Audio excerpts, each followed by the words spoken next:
আসসালামু আলাইকুম রহমতুল্লাহ। প্রিয় দর্শক, আমরা চলে আসলাম লক্ষ্মীপুর সদর উপজেলার কালিচর ও সরবতের মধ্যবর্তী স্থান নিজাম চেয়ারম্যানের জলার পাশে। তো এই জলার পাশে বিভিন্ন প্রাকৃতিক সৌন্দর্য, বিভিন্ন প্রাকৃতিক দৃশ্যগুলো আমরা এগুলো অবলোকন করার জন্য আসছি। আপনারা দেখতে পাচ্ছেন যে এখানে বিশাল একটা মাঠ। এই মাঠের মধ্যে এখানে গরুরা ঘাস খায়, তারপরে মানুষ বিভিন্ন ফসল ফলাদি এই মাঠের মধ্যে তারা চাষ করে থাকে।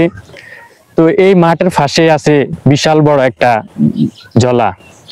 তো এই জলার মধ্যে যদি আমরা আপনাদেরকে জলাটা একটু আমরা ক্যামেরার মধ্যে দেখাই, তাহলে তো দর্শক দেখতে পাচ্ছেন যে এখানে আমাদের যে মেঠোহত এর সাথে রয়েছে আমাদের নিজাম চেয়ারম্যানের জলাটা।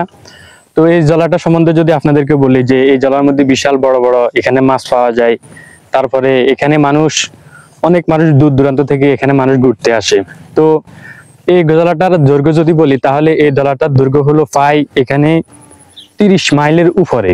অর্থাৎ এই জলাটা যদি কোনো মানুষ দেখে, অবশ্যই সে প্রথমে মনে করবে যে এটা হয়তো একটা খাল।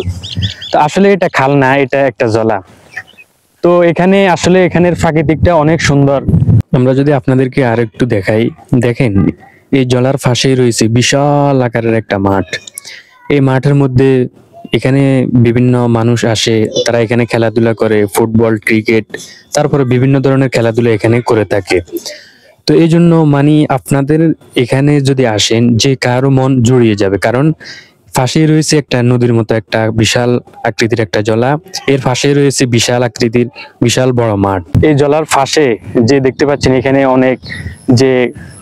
এখানে পাশে অনেক চর রয়েছে, এখানের মধ্যে বিভিন্ন মানুষ এগুলা দেখার জন্য আসে। তো আপনারা যদি কেউ আমাদের যে কালিচর তালফুটি আসতে চান, এগুলা দেখতে চান, তাহলে অবশ্যই আপনারা এখানে আসতে পারেন। আসার জন্য লোকেশন হলো লক্ষ্মীপুর সদর উপজেলার থেকে ভবানীগঞ্জ চৌরাস্তা থেকে 1 কিলোমিটার পশ্চিমে। এখানে আপনারা তালফুটি অথবা নিজাম চেয়ারম্যানের জলার পাশে বললে ওখানে আপনাদেরকে নামিয়ে দিবে।